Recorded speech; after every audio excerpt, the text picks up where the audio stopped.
के तरबूज। एक गांव में राम नाम का किसान रहता था। उसे 5 गज की जमीन थी। उस जमीन में वह तरबूज का फल उगाता था। ऐसे उगी हुई फसल के तरबूजों को उस गांव के बीचों बीच दुकान रखकर बेचता था। राम के उगाए हुए तरबूज अच्छे होंगे करके सब आकर खुशी से खरीदते थे। ऐसे कमाए हुए उन पैसों से उसके इकलौते बेटे सुरेश को शहर में आगे की पढ़ाई कराता था। ऐसे उसका परिवार खुशी से रहता था। और फिर जैसे हर किसी का समय हमेशा एक ही जैसा नहीं होता, वैसे ही राम को 1 साल से तरबूजों के व्यापार में नुकसान आ रहा था।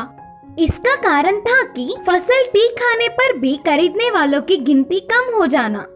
इससे बहुत देर तक तरबूजों के ऐसे रहने पर वे सब खराब हो जाते। इस बार भी अच्छी फसल आई, पर फिर भी खरीदने वाला तो है ही नहीं।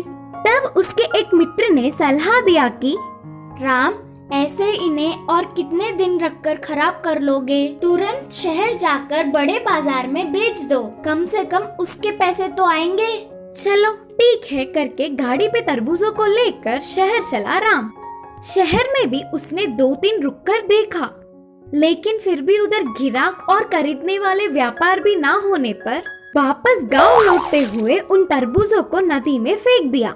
एक समय में कितने अच्छे से जिंदगी को जी रहा था। हे भगवान, अब मेरी स्थिति पूरी उल्टी हो गई। बोलते हुए रोककर घर पहुंच गया राम। फिर बाद में शहर में पढ़ने वाले उसके बेटे सुरेश को बुलवाया और पूरी स्थिति का विवरण किया। देख बेटा, फसल के व्यापार में पूरा नुकसान हो गया। 1 रुपये की भी कमाई नहीं हो पाई। अब मैं तुझे भी नहीं पढ़ा पाऊंगा। किसी न किसी दुकान में काम करके अब तुझे ही हमें संभालना होगा। पर मुझे ये बताओ पापा, क्या अब तरबूजों को लोग क्यों नहीं खरीद रहे हैं? बोलकर सुरेश ने प्रश्न किया। हमारे ही नहीं बेटे, असल में वह तरबूज बहुत पुराने समय से फल है। उन्हें तो पहले से ही देखते आ रहे हैं ना, तो इसीलिए सारे लोग तरह तरह के नए फलों को पसंद कर रहे हैं। बोलते हुए पापा ने विवरण दिया। ठीक है पापा, आप अपनी सेहत का ध्यान रखकर आराम कीजिए, अब सब कुछ मैं देख लूंगा। बोलकर सुरेश ने पापा को हिम्मत दिया। सुरेश बहुत ही बुद्धिमान था। वह पूरी रात बिना सोए गुजारा।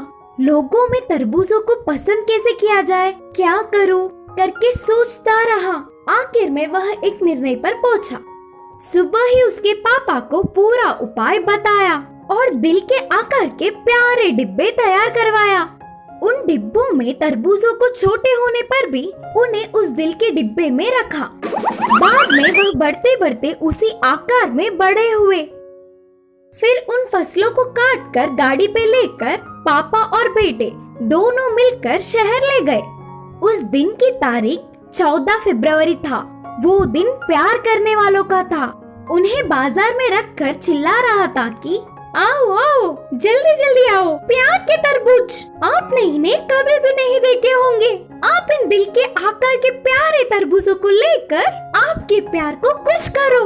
तेरी की तो आपका प्यार और दिल के आकार का प्यारा सा तरबूज दोनों हाथ से छूट जाएंगे। आओ आओ, जल्दी जल्दी आओ। बोलते हुए सुरेश बेच रहा था। वह तरबूज दिल के आकार में होने पर इस बार उनके प्यार को और ज्यादा नए तरीके से बता सकेंगे करके प्यार करने वाले सारे थोड़ा ज्यादा दाम होने पर भी जल्दी जल्दी आकर खरीदने लगे। ऐसे 1 घंटे में ही सारे फल खत्म हो गए।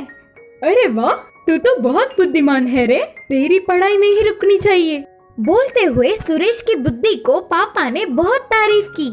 कुछ क्षणों में ही तरबूजों को बेचने पर गांव के सारे लोग चौंक गए।